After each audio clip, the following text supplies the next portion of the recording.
Buen día, ¿cómo están ustedes? Sí, Nosotros la muy... verdad que una buena noticia, ¿no? Qué bueno, qué bueno. La verdad Sí. que... cuéntenos, ¿cómo llegamos a esto? ¿Por qué fue posible? Bueno, mire, ustedes se acuerdan que por allá por marzo del 2020 Sí, tuvimos el primer caso y luego tuvimos muchos días sin casos porque no había circulación viral comunitaria. claro. Por junio, cuando tuvimos la circulación viral comunitaria, a partir de allí pasaron más de 800 días que siempre tuvimos casos positivos. Qué Y algunas increíble. veces más de 7.000, que lo que nos pasó en la tercera y la cuarta ola.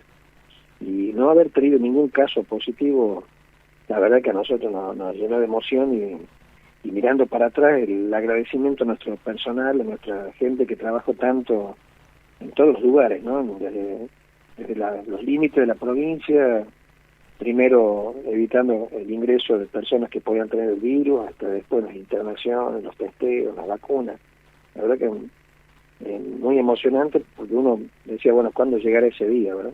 Sí, además, doctor, eh, cuánto para agradecerle a ustedes, ¿no? Porque más allá de la responsabilidad social de cada tucumano o tucumana que seguía las recomendaciones de ustedes estuvieron ahí en la hora más complicada. La verdad que no sé, en algún momento va a haber que estudiar las consecuencias, no solo físicas, las personas que han fallecido también, pero las secuelas sociales, ¿no? De todo lo que ha generado estos 2 años de pandemia. Pero ustedes, aún cuando muchos de los tucumanos y tucumanas estábamos en nuestras casas y las cifras decían que teníamos hasta, no sé, centenares de casos diarios, ustedes estuvieron ahí, así que imagino lo importante que ha sido para ustedes finalmente que se llegara el día en el que no hay casos de COVID en Tucumán. Sí, así es. Bueno, uno recuerda todo eso y cuando estábamos en medio de la batalla, por decirlo de alguna forma, decíamos, bueno, ¿cuándo se terminará esto, no? Y bueno, y saldremos vivos, porque aparte de eso, ¿no? Claro, Porque cuando comenzó la pandemia y veíamos lo que pasaba en otras partes del mundo, donde no se controló la enfermedad, estamos hablando de países del primer mundo, ¿no? Que muchas veces no han tenido lugar para internar, que se morían los pacientes en su casa o a veces le tenían que dar oxígeno en un taxi. Bueno, eso gracias a Dios no ocurrió en Tucumán, pero que hayamos llegado a ese momento, bueno, la verdad que por mucho trabajo, con un trabajo heroico muchas veces, y también tenemos que reconocer el acompañamiento de la sociedad, el acompañamiento de nuestra comunidad que creyó en nosotros, que se quedó en su casa cuando se tenía que quedar, que cuando había que vacunarse se vacunó, y tuvieron mucho que ver ustedes también, ¿no? Pero el periodismo en Tucumán fue muy responsable, fue muy respetuoso, eso yo siempre lo recalco porque incluso cuando había que hacer algunas preguntas difíciles, sí. la hacían con respeto. Mire que le hemos preguntado cosas complicadas, ¿no? Pero Sí, bueno, cuando había que dar una mala noticia de que había fallecido y que, bueno, y por las circunstancias y demás, bueno, siempre eso fue con respeto y eso llevó que la comunidad crea en nosotros también. Ustedes han sido muy respetuosos, muy responsables y la comunidad también respondió. Tucumán, por sus características geográficas y de población, por tanta concentración de población y además por tanto movimiento diurno y nocturno, tenía riesgo altísimo de claro, tener complicaciones severas epidemiológicamente. Pero toda esta circunstancia, el trabajo, la conciencia de salud, el acompañamiento de la policía, que eso también hay que decirlo, ¿no? Porque nosotros estábamos en la calle trabajando, la policía también acompañándonos, y ustedes acompañándonos también, los mobileros, me acuerdo que al principio con el micrófono así, con el claro, prolongador y es envuelto verdad, es verdad. en un protector para evitar los contagios y demás. Sí, nuestros O sea, todo, compañeros y yo creo compañeras que ahí. todo fue, sí, yo creo que Sí. todos somos porque podemos llegar a este día, que bueno, ayer hemos tenido un caso, y seguramente seguiremos así, 2, 3 casos, 4 casos, hasta que de pronto ya hasta deje de ser noticia, ¿verdad? Claro. Tremendo. Pero, Además, ministro, buen día, ¿cómo le va? Miriam Brizuela lo buen día. saluda. Lo estaba escuchando atentamente, ¿no? Con las medidas que ha tomado la provincia en su momento. ¿Te acordás cuando éramos la primer provincia Tal que cual. decía, bueno, acá nadie más se Exactamente. moviliza o cerramos las puertas? O sea, Sí, sí. y uno trata de recordar todos los momentos que se han cosa. vivido, doctor. Que han sido muy difíciles, ¿no? Así es, uno cuando ve hoy los festivales con tanta gente y demás, sí. que creíamos que eso no se podía volver a dar, y de pronto piensa que todas esas personas que hoy están disfrutando estaban en su casa y respondieron.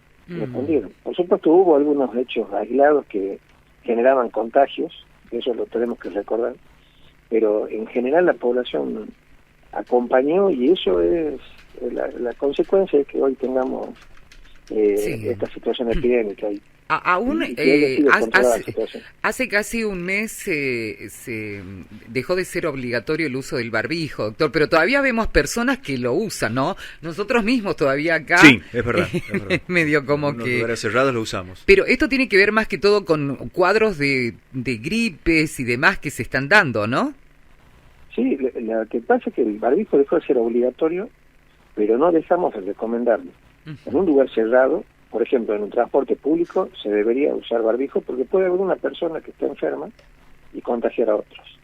En un lugar donde estamos compartiendo espacios y no hay buena ventilación, también deberíamos usarlo. Lo mismo que aquella persona que tiene alguna enfermedad de base, o aquella persona que no se quiere enfermar. Doctor, y ahora, el COVID como tal, como pandemia, así como la sufrimos, y que no tenemos casos ya en Tucumán, o como usted dice, 1 o 2 por día. ¿Ha terminado la pandemia como tal? ¿Qué información tienen ustedes del resto del mundo? ¿Si puede haber alguna mutación?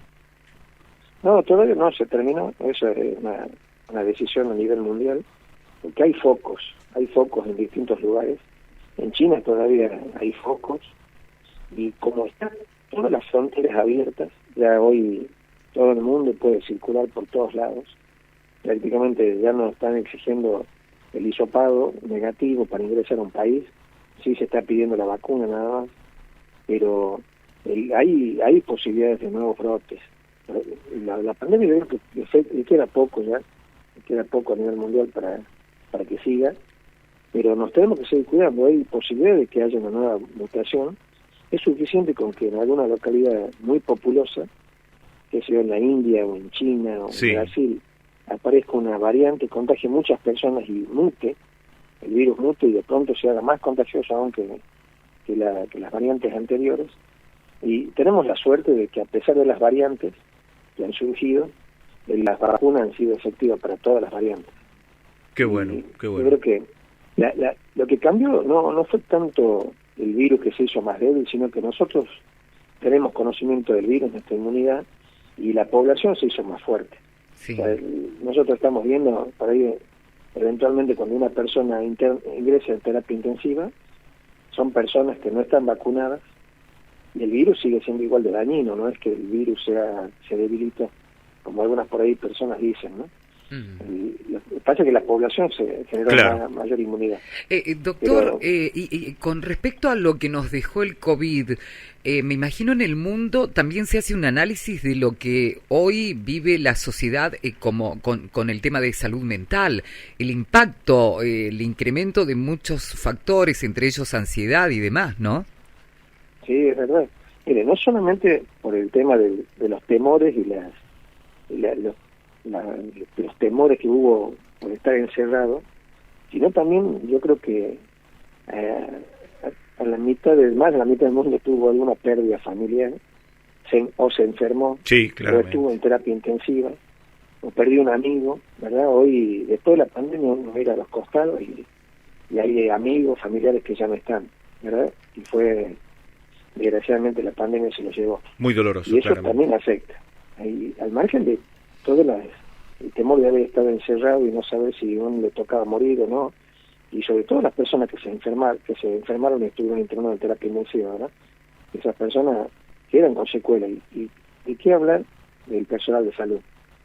El personal de salud que estuvo en el frente de batalla, atendiendo pacientes valientemente, y que también tuvo que ver y asistir a pacientes que no los podemos hablar. Eso también nos afecta, por supuesto. Y eso es lo que más uno resalta, ¿no? Sin esa duda. valentía, ese heroísmo de esos compañeros de trabajo, y muchas veces mujeres, madres que tenían chiquitos o padres en su casa grandes que alquilaban un departamento para no contagiarlos. ¿verdad? Y vivían solos para de pronto poder seguir trabajando. Eso no hay que olvidarse. Claro. Creo que lo que no tenemos que hacer es que pase algo parecido a las Malvinas, ¿verdad? Que toda la gente que estuvo allá heroicamente peleando por nuestras islas, de pronto que nos olvidemos, ¿verdad? Y seguro. Acá hay héroes que están caminando entre nosotros, los vemos todos los días y no nos tenemos que olvidar de eso. Doctor, la verdad que quiero cerrar la nota con un gran gracias por todo lo que ustedes hicieron por nosotros. Bueno, muchas gracias, ¿no? Gracias. La verdad que yo también le digo gracias, ¿no? Y no usted al periodismo que nos apoyó y que nos respetó todo este tiempo y que nos ayudó a estar dentro de casa, de cada casa, porque cuando todos estaban en su casa, bueno, podían seguir lo que estaba ocurriendo y de pronto seguir nuestras recomendaciones. Así que yo también le transmito, porque hemos sentido el acompañamiento y el respeto de ustedes. Muchas gracias. Muchísimas gracias a usted. Que tenga una buena semana. Igualmente. Hasta luego. Bien. No, tremendo. Vos sabés palabras, que entre ¿no? lo que uno está hablando, está recordando, y cuando hablaba del tema del personal de salud, las cosas que nos dejaron, o las imágenes que por ahí se te vienen, o los recuerdos de las medidas que se trataban de tomar. Me acuerdo también cuando decían, cuando llegues a tu casa, te sacás toda la ropa. ¿Te acordás de eso? El trapo con la bandina, el alcohol y la ropa que te tenías que sacar. Dejarla a un costado, darte una ducha, llenar todo de alcohol, no, o las imágenes tremendo, de los, ¿no? Una de las tantas cosas. Las imágenes de personas saludando a sus adultos mayores, a sus abuelos, a través de un plástico, por ejemplo. ¿Cuántas cosas nos han pasado? Que la gente nos fuerte, vaya ayudando también con eso, ¿no? Lo que te quedó, ¿te acordás de las medidas? ¿Te acordás cuando cerraron los ingresos a muchas ciudades con montículos de tierra y demás? Para que no se ¿Te acordás de Catamarca cuando se armó esa de que gente que no podía volver? Bueno, tantas cosas, ¿no? ¿Cuántos recuerdos? Ojalá Dios nos proteja y que no vuelva nunca más. Estuvimos hablando con el doctor Luis Medina Ruiz, ministro de Salud de la provincia.